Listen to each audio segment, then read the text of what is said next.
لوگ ہیں ان کے بڑے بڑے ہونٹ ہیں، اونٹوں سے بھی، جس طرح اونٹوں کے بڑے بڑے ہونٹ ہوتے ہیں ان سے بھی بڑے ان کے ہونٹ ہیں، اور اللہ کے فرشتے جہنم کے اندر عذاب دینے والے فرشتے ان لوگوں کے ہونٹوں کو آگ کی کینچیوں سے کاٹتے ہیں اور کاٹ کے مرے پھینکتے ہیں۔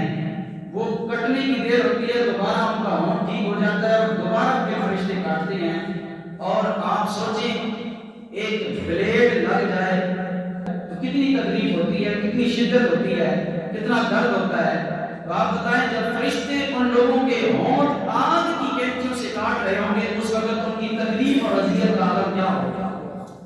کیا آپ سوچ سکتے ہیں کتنی زیادہ تکلیف ہوگی، اس اذیت کی، اس درد کی شدت کتنی ہوگی؟ ہم سے تو چوری کا کٹ برداشت نہیں ہوتا، اس کا درد برداشت نہیں ہوتا۔ ایک نائی بال کاٹتے کاٹتے بلیڈ لگ جائے تو کتنی سی نکلتی ہے۔ آپ بتائیں جب آگ کی کینچی سے ہونٹ کاٹے جا رہے ہوں گے ان لوگوں کے درد اور شدت کا عالم پھر کیا ہوگا؟ حضور علیہ السلام فرماتے ہیں کہ اے جبریل اتنا سخت عذاب، یہ کون لوگ ہیں اور کیا گناہ کیا؟ تو حضور علیہ السلام نے جب فرمایا تو جبریل نے کی سونیا یہ آپ کی امت کے وہ لوگ ہیں جو یتیموں کا مال کھایا کر رہے تھے، جو یتیموں کا ہاتھ کھایا کرتے تھے، پیٹ کا جہنم اور پیٹ کا دوزخ بھرا کرتے تھے۔ یہ وہ لوگ ہیں آج ان کے جن ہونٹوں سے، جن منہوں سے یہ یتیموں کا مال کھاتے تھے، آج ہونٹوں کو اللہ نے بڑا کر کے آگ کی کینچیوں سے کٹوا کر ان کو تکلیف اور اذیت دے رہا ہے۔ ایک بندے کی چٹکی برداشت نہیں ہوتی تو فرشتے ہاتھ ڈال کر اس کے جسم کا گوشت نوچیں گے اور نوچ کر پھر کھینچیں گے اور کہتے رہیں گے تو کھاؤ۔ تو حضور نے فرمایا اتنی شدت والا عذاب یہ کون لوگ ہیں؟ جبریل ان کو کیوں عذاب ہو رہا ہے، انہوں نے کیا جرم کیا ہے؟ اب سنو اس بیماری میں ہر بندہ مبتلا ہے، اللہ ماشاء ہر بندہ مبتلا ہے۔ حضور علیہ السلام نے پوچھا جبریل یہ کون لوگ ہیں کہ اتنا شدید عذاب ہو رہا ہے؟ تو حضور کو عرض کیا جبریل نے یا رسول اللہ یہ آپ کی امت کے وہ لوگ ہیں جو دوسروں کے عیبوں کو چن چن کر بیان کرتے تھے اور لوگوں کی غیبتیں کیا کرتے تھے۔ اس لیے آج ذرا اپنے دامن میں جھانکیں، بڑے مزے لے لے کر ہم لوگوں کے عیب بیان کرتے ہیں، اپنے اندر کبھی جھانکا ہی نہیں۔ جانچ پرکھ ہے اوروں کی، جانچ پرکھ ہے اوروں کی، یہ بھی سوچا خود جاؤ۔ آج ہر بندہ دوسرے کو کہتا ہے یہ ہے اس میں یہ ہے، یہ ہے اس میں یہ ہے، یہ بیماری ہے، اس میں یہ مرض ہے، اور یہاں فلاں تو اس طرح کا بندہ ہے، وہ تو بندہ ہی نہیں ہے، انسان ہی نہیں ہے۔ تو خود کے بارے میں پوچھو کہ تو انسان ہے، تو رب کا بندہ ہے؟ اگر رب کا بندہ ہے تو رب کا بندہ تو دوسروں کے عیب بیان نہیں کرتا، وہ تو اپنی اصلاح کرتا ہے۔ حضور نے فرمایا دوسروں کے عیب بیان کرنے والا اپنا کچا گوشت کھانے والا ہے۔ اور قرآن مجید نے کیا بیان کیا؟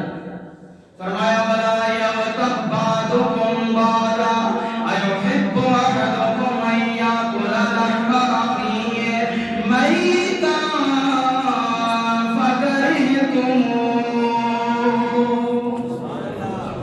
اللہ نے فرمایا سورۃ الحجرات کے اندر 24ویں پارے میں فرمایا اے لوگوں وَلَا يَغْتَبْ بَعْضُكُمْ بَعْضًا، ایک دوسرے کی غیبت نہ کیا کرو، پشت کے پیچھے ایک دوسرے کی باتیں نہ کیا کرو، ایک دوسرے کے عیب بیان نہ کیا کرو۔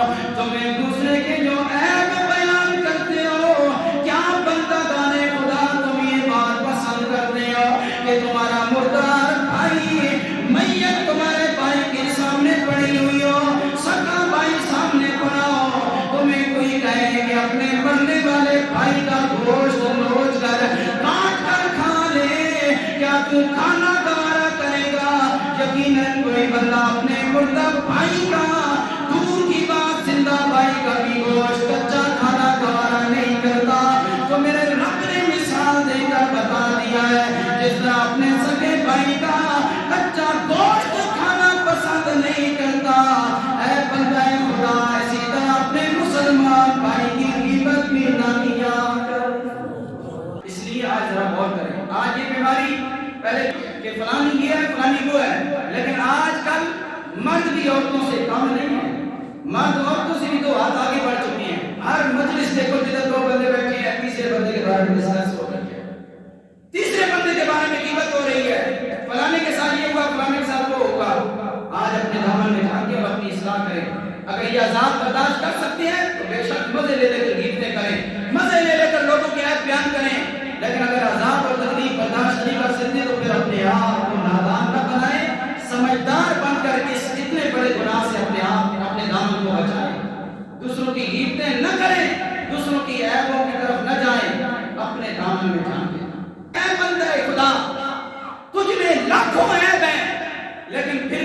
اپنی ذات پیاری ہے، اور تیرے سامنے ایک تیرا مسلمان بھائی کھڑا ہے، اس میں ایک عیب نظر آتا ہے تو جناب اس سے تو نفرت کرنے لگ پڑتا ہے۔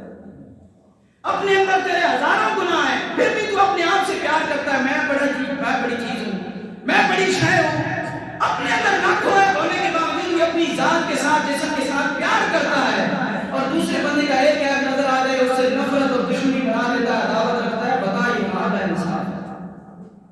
جو کسوٹی اپنے لیے ہے وہ دوسروں کے لیے بھی رکھو۔ اگر اپنے ہزار گناہوں کے باوجود بھی تم جناب بہت بڑے سفید پوش حاجی سرتی ہو تو پھر دوسروں کو بھی حاجی سرتی سمجھو، دوسروں کو بھی سفید پوش سمجھو۔ اپنے دامن میں جھانک کر دوسروں کی اصلاح کرو۔ اگر اپنے دامن کی اصلاح نہیں ہے تو دوسروں کو مت چھیڑو، دوسروں کے اوپر انگلیاں مت اٹھاؤ۔ ویسے بھی سیانے کہتے ہیں ایک انگلی دوسرے کی طرف اٹھاؤ تو چار اپنی طرف انگلی کرتی ہے، لیکن بندے کو پھر بھی صبر نہیں ملتا۔ حضور علیہ السلام فرماتے ہیں میں آگے بڑھا، ایک قوم کو جہنم میں دیکھا، اللہ کے فرشتے اتنی بڑی بڑی چٹانیں اٹھا کر، اب بتاؤ فرشتے کا قد کتنا ہوگا، پھر وہ کتنی بڑی چٹانیں ہوں گی جن کو وہ فرشتے اٹھا رہے ہوں گے۔ فرشتے وہ چٹانیں اٹھا کر لوگوں کے سر پہ مارتے ہیں، سر کچلا جاتا ہے، پھر چٹان اٹھاتے ہیں، دیکھتے ہیں پھر سر ٹھیک ہو جاتا ہے، بندے کی چیخیں نکل جاتی ہیں۔ آج ذرا غور کرو، ایک معمولی سا کنکر پتھر اٹھا کر کسی بندے کو دور سے مارو، اس کے سر پر لگے گا کتنی تکلیف ہوگی۔ ہم تو ایک چھوٹا سا کنکر پتھر برداشت نہیں کر سکتے، اتنی بڑی چٹان فرشتے لے کر بندوں کے سروں پر ماریں گے، سروں کے کچلے جائیں گے، پھر ٹھیک ہوں گے، پھر فرشتے ماریں گے۔ اسی طرح عذاب ہونے ہو رہا ہے۔ حضور نے پوچھا ہے جبریل یہ کون لوگ ہیں؟ سنو آج لوگ میرے نوجوان بہن بھائیوں، اے میرے مسلمان مردوں خواتین، آج اپنے دامن میں جھانکو، یہ سنو کن لوگوں کو یہ عذاب ہو رہا ہے۔ بھاری چٹانیں سر میں ماری جاتی ہیں، سر کچلا جاتا ہے۔ حضور نے پوچھا ہے جبریل یہ کون لوگ ہیں؟ میرے لائبان نبی کریم علیہ السلام کی بارگاہ میں جبریل نے عرض کی یا رسول اللہ، یہ آپ کی امت کے وہ مرد اور عورتیں ہیں جو دنیا میں رہ کر نماز کا ٹائم ہوتا تھا ان کے سر میں درد ہو جاتا تھا، اذان ہونی تو سر بھارا ہو جاتا۔ حضور نے فرمایا سر ان کے بوجھل ہو جایا کرتے تھے، اذان سن کر سر بوجھل ہو جاتے تھے، سستی چڑھ جاتی تھی، بھاری پن محسوس ہوتا تھا کہ رب کی بارگاہ میں سجدے کا ٹائم ہو گیا، تو ان کے سر کو درد ہونے لگ پڑتا تھا۔ آج اللہ تعالیٰ نے ان کے سروں کو کچلوا دیا۔ آج میرے بھائیوں سے غور کرو، آج کتنی عورتیں ہیں، کتنے مرد ہیں جو نماز پڑھتے ہیں، آپ ہمیں اور کسی سے کیا واسطہ جو آپ بیٹھے ہیں اپنے دامن میں جان کے، کتنے نوجوان ہیں جو بے نمازی ہیں، نماز کی کوئی پرواہ نہیں، وہ جی نماز جانے تو مولوی صاحب جانے، نماز جانے تو قاری جانے، نماز جانے تو حافظ قرآن جانے، ہمارا کیا کام نماز کے ساتھ کیا واسطہ؟ لیکن لوگوں نماز مولویوں کے لیے نہیں آئی، حافظ اور قاریوں کے لیے نہیں آئی۔ کیا جو 50 سال کی عمر میں حج کر لے اس پر نماز فرض نہیں ہوئی؟ جو حاجی بن گیا نانا 10 سال کا بچہ ہو گیا، میرے نبی کریم نے فرمایا لوگوں جب تمہارا بچہ 10 سال کا ہو جائے، 7 سال کا ہو تو نماز کا حکم کرو، 10 سال کا ہو جائے تو نماز اس سے زبردستی پڑھاؤ۔ اگر تمہارا بچہ 10 سال کی عمر میں بھی نماز نہیں پڑھ رہا، باپ کو یہ حق بنتا ہے، باپ کا یہ حق ہے کہ وہ اپنے بچے کو تھپڑ مار کر رب کی بارگاہ میں جھکائے۔ نعرہ تکبیر، نعرہ رسالت، نعرہ حیدری، نعرہ غوثیہ۔ سامعین اس کا غور کریں، اپنے دامن میں جھانکیں۔ میں نے پہلے بھی عرض کرتا رہتا ہوں، میری باتیں ہوتی ہیں سیدھی سادھی، تو ہضم بڑی مشکل سے ہوتی ہے کیونکہ آج تک لوگوں کے ہاضمے بڑے خراب ہیں، ہمارے ہاضمے بڑے کمزور ہیں، ظاہری حوالے سے بھی اور باطنی حوالے سے بھی، روحانی حوالے سے بھی ہاضمے ساڈے کمزور ہیں کہ جسمانی حوالے نال بھی کمزور ہیں۔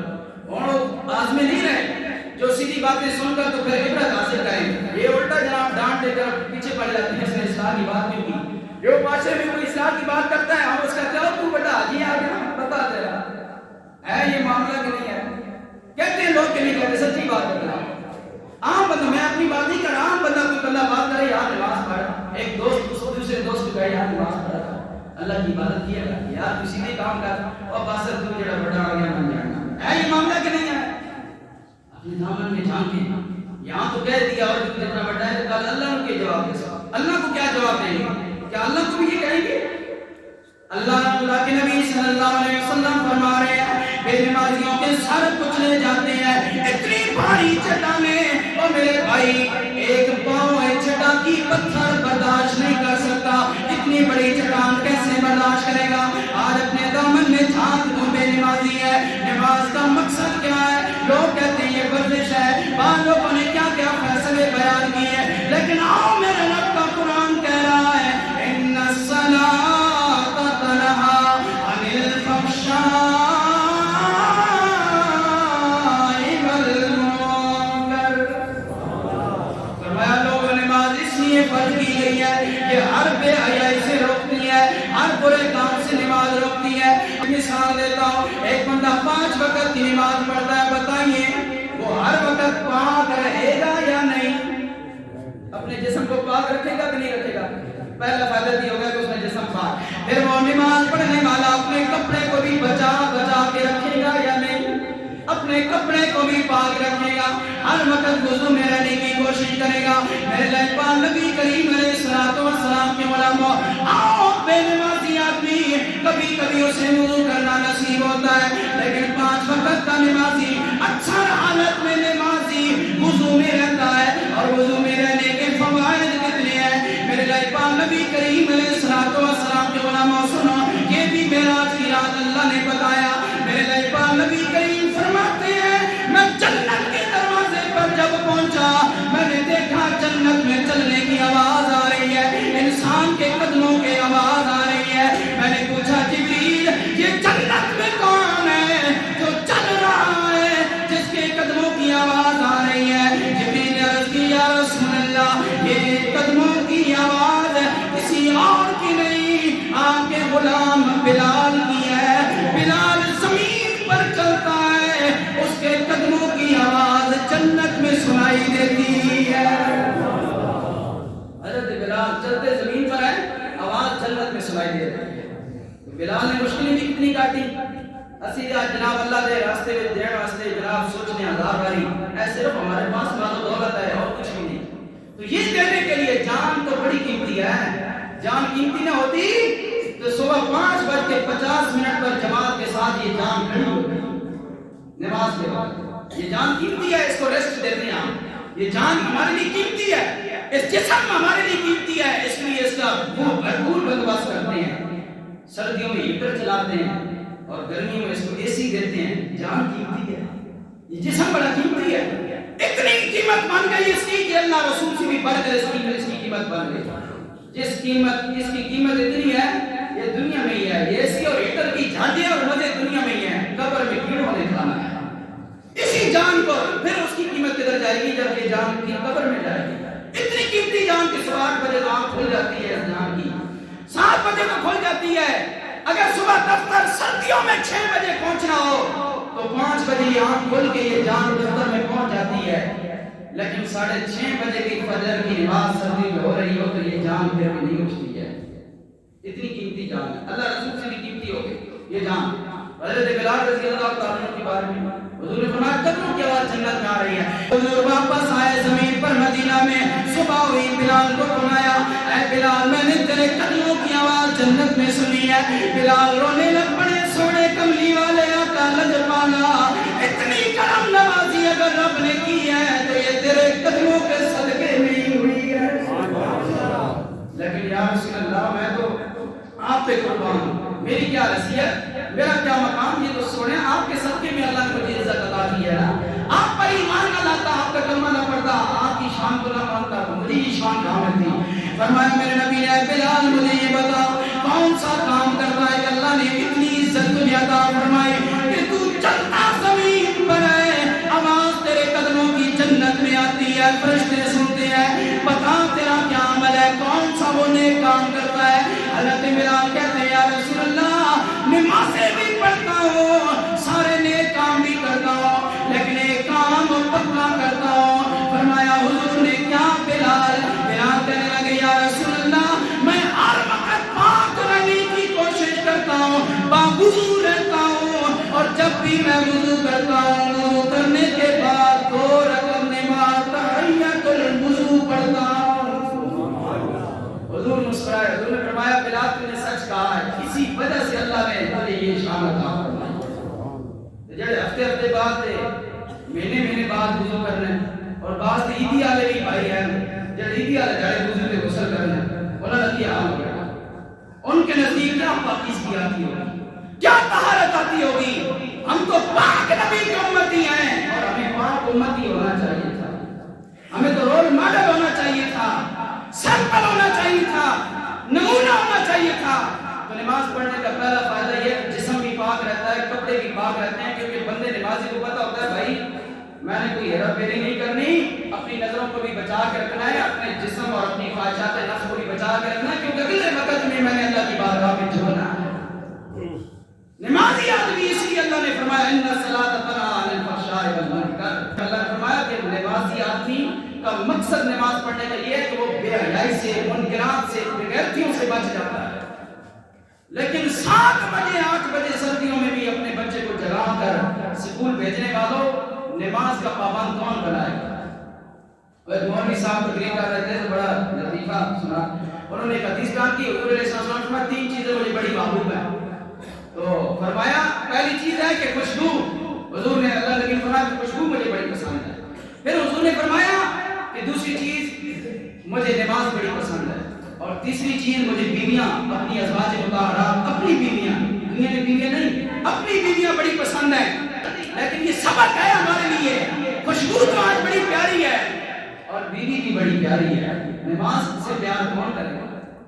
نماز سے کون پیار کرے گا؟ اولادیں تو پیاری ہیں, بینک بیلنس تو پیارا ہے, مال و دولت تو پیارا ہے, کاریں کوٹھیاں تو پیاری ہیں, ہر چیز پیاری ہے, اور نماز کس کو پیاری ہوگی؟ آج کوئی بندہ کسی کو تحفہ دے دے نا, سنبھال کر لواری میں رکھتا ہے, یار اس بندے نے مجھے تحفہ دیا ہے میں اس کی قدر کروں گا. جی فلانے نے جی میں جناب والا اتنے بڑے امیر ہیں, میں نے مجھے تحفہ دیا ہے, سنبھال کے الماری میں سجا کے بہترین شیشہ لگا کے رکھتا ہے کہ تحفہ ہے, اس کی قدر بے قدری نہ ہو جائے. اور لوگوں معراج کی رات حضور بھی گئے تو فرمایا یا اللہ میری امت کے لیے کیا گفٹ ہے, کیا تحفہ ہے؟ فرمایا 5 وقت کی نماز تیری امت کے لیے تحفہ ہے. یہ قدر ہو رہی ہے توفیق کی, یہ قدر ہو رہی ہے. آج جوان بچہ محنت مزدوری نہ کرے, جاب کے لیے اپلائی نہ کرے, کوشش نہ کرے, تو کہتے ہیں ہٹ حرام ہو گیا, نہ کام کا نہ کاج کا, دشمن اناج کا. لیکن وہی بچہ بے نمازی ہے, آپ کو کوئی فکر نہیں ہے. حضور فرماتے میں آگے بڑھا, میں نے دیکھا جہنم میں جماعت کو عذاب ہو رہا ہے, اور عذاب کیسا ہو رہا ہے کہ وہ لوگ اتنے بڑے بڑے تھور, یہ تھور سمجھتے ہیں نا ہمارے علاقے میں ہوتے تھے, اب چیدہ نظر آتے ہیں تھور, وہ تھور کانٹتے ہوتے تھے, اس کے ساتھ ایسے باریک باریک چپتے تھے, اور اس کے ساتھ ایک سرخ لال کا وہ پھل سا لگتا تھا, تو اس کے ساتھ بھی کانٹے ہوتے تھے, چھوٹے چھوٹے کانٹے اس کے پورے کے ساتھ. تو وہ تو سمجھ سی وقت وہ تھور کے درخت کھا رہے ہیں, کانٹوں سمیت کھا رہے ہیں. جب کانٹے ان کی زبان میں چبھتے ہیں چیخیں نکلتی ہیں, اور چھوڑتے بھی نہیں ہیں, کیونکہ کھائیں نا تو بھوک لگتی ہے, اور کھائیں تو تکلیف ہوتی ہے. اتنا بڑا عذاب. تو حضور نے پوچھا اے جبریل یہ کون لوگ ہیں؟ جبریل عرض کی یا رسول اللہ یہ آپ کی امت کے وہ لوگ ہیں جو زکات ادا نہیں کرتے تھے. جاگو, اپنے گاؤں میں جا بندہ جانتے اصلاح ہے. کتنے لوگ ہیں جو زکات کے مسائل ہی نہیں جانتے, جس راہ جانا نہیں اس کا پوچھنا کیا, جس راہ جانا نہیں اس کا پوچھنا کیا ہے جی, زکات دینی نہیں تو پوچھنا کیا, مسائل کے بارے میں جاننا کیا. یہ تو صرف مولویوں کا کام ہے, زکات کے مسائل جاننا. ہمیں کیا ضرورت ہے, ہم نے دینی نہیں ہے تو پوچھنے کی کیا ضرورت ہے. حضور نے فرمایا وہ تھور کے کانٹے دار پھل کھا رہے ہوں گے, تکلیف میں مبتلا ہوں گے. حضور نے پوچھا تو جنہاں کی یہ وہ لوگ ہیں جو زکات ادا نہیں کرتے تھے. آج زکات کا نظام نافذ ہو جائے نا تو پھر کوئی حکمران یہ نہ کہے کہ جناب سود تو بغیر سارا ملک نہیں چل سکنا. میں نے کہا حضور نے نظام دیا ہے, اللہ نے جو نظام دیا اس پر نافذ کرنا. ریاست مدینہ تو یہ ہے کہ تو اللہ رسول کی مدینے والے اصول اور ضابطے لاگو کر. حضرت عمر بن عبد العزیز نے حکومت سنبھالی تھی, بنو امیہ خاندان کے تھے, اور ان سے پہلے بڑے بڑے بادشاہوں نے ظلم و ستم کی داستانیں رقم کر دی تھی. لیکن عمر بن عبد العزیز کو اسی خاندان میں سے چراغ اللہ نے بنایا. پہلے بادشاہوں کی لعنتیں نہیں خریدی, پہلے آباء و اجداد کی لانتیں نہیں خریدی. حضرت عمر بن عبدالعزیز تخت پر بیٹھے, منبر سے اترے, اصول جاری کیے, لوگوں قانون وہ ہوگا جو میرے مصطفیٰ نے مدینے میں بنایا ہے. بس اتنی بات عمر بن عبدالعزیز نے کی. جمعہ پڑھایا, منبر سے اترے, عمر بن عبدالعزیز اپنے مکان تک پہنچے تھے. جناب والا جنہوں نے سالوں سے زکات نہیں دی تھی وہ بھی بیت المال میں لائنوں میں لگے ہوئے زکات جمع کرا رہے تھے. کہتے جی میں کی طرح ہم کیا کریں, 72 سال سے بگڑا ہوا, ہم کیا ٹھیک کر سکتے ہیں؟ میں نے کہا کیا ضرورت تھی بنگلہ لینے کی؟ اگر آپ نے 72 سالوں کا بگڑا نظام ٹھیک کا نہیں کر سکتے, کیا ضرورت تھی وزیر اعظم بننے کی؟ ہم کیا کریں؟ تو عمر بن عبدالعزیز نے تو اپنے آباء و اجداد کو پاک کرنے ران دیا تھا. کہاں امیہ خاندان کے بڑے بڑے بادشاہوں نے میرے مصطفیٰ کے دین کو بگاڑا ہے, ظلم کیا ہے. عمر بن عبدالعزیز یہ سمجھو کہ عمر فاروق بن کے آ گیا. نظام ایسا نافذ کیا کہ جناب والا عمر بن عبدالعزیز کے دور میں ایک رسی بھی زکات کی اپنے پاس کوئی نہیں رکھتا تھا. رسی جس کے ساتھ جانور باندھا جاتا ہے. یہاں جناب والا 3 سال گزر گئے کہ جناب ارب روپے واپس آ رہا ہے, ڈالر پاکستان میں واپس آ رہے ہیں, یہ ہو رہا ہے وہ ہو رہا ہے. میں نے کہا یہ زکات کا نظام کس نے نافذ کرنا ہے؟ کہتے جی مولویوں کی بڑی پاور ہے. کیا پاور ہے؟ مولوی اب یہ یہاں بڑھ کے مار رہے ہیں, ہم اتنے چیز چلا رہے ہیں, کتنے لوگ ہیں. میں نے پورے 2 جمعے اسی مسجد ابراہیمی میں نماز کی اہمیت پر پڑھائے ہیں. کتنی ہماری مسجد کی صفیں بھری ہیں, اور دیکھ لو 13 صفیں بھری ہوئی ہیں. نماز اگلی نماز پہ آ کر دیکھ لیں 2.5 صفیں بھی نہیں ہوگی. کدھر جاتے ہیں لوگ جو جمعے پر آ جاتے ہیں, 5 وقت نماز پہ نہیں آتے؟ کیا ان کو زمین کھا جاتی ہے جمعے کے بعد, یا آسمان پہ چڑھ جاتے ہیں؟ کہاں جاتے ہیں وہ لوگ جو جمعے پر آئے ہوئے ہیں, نماز کے لیے نہیں آتے؟ یہ کون سکھائے گا؟ ہم نے صرف اپنی 20,000 روپے کی نوکری بچانی ہے, صرف مولوی بن کے رہنا ہے. ٹھیک ہے اپنی جان بچاؤ جناب, کوئی ناراض نہ ہو جائے, کوئی خفا نہ جائے, ہوتے رہے ناراض. ہمیں اس چیز کی, مجھے کم از کم ذاتی طور پر کوئی اس چیز کی پرواہ نہیں ہے. اتنا نڈر, اتنا دلیر ہو گیا ہوں. جب پہلی مرتبہ کسی ایک مسجد کو میں نے چھوڑا تھا نا, بڑا رویا تھا, یا اللہ تیرا دین پڑھا لیکن رسوا ہو رہے ہیں. لیکن اللہ نے فرمایا رسوا نہیں ہوگا, اللہ مزید عزت عطا فرمائے. اللہ نے مزید عزت عطا فرمائی. تو پہلی مرتبہ ڈرا تھا, رویا تھا. اس کے بعد تو عادی ہو گئی, اور کوئی پرواہ نہیں. کوئی 2 مہینے بعد جواب دے, میں سال بعد مسجد میں بیٹھے, کوئی پرواہ نہیں. کیونکہ ایک مسجد چھوڑیں گے تو اگلی مسجد میں جانا ہے. مندر میں میں نے نہیں جانا, نہ گرجا گھر میں جانا ہے, کہیں نہ کہیں جانا ہے تو مسجد میں جانا ہے. ٹرالیاں کی مزدوری میں نہیں کرنی. اس لیے مجھے کیا ڈر, وہ رب ہے رزق دینے والا. اس لیے اپنے لوگوں, اپنے دامن کے جان کو, کتنے لوگ ہیں بینک بیلنس پہلے پوچھتے ہیں جناب ہمارا پروفٹ کتنا لگے گا, ہم لاکھ روپے جمع کریں گے, پروفٹ کتنا دیں گے؟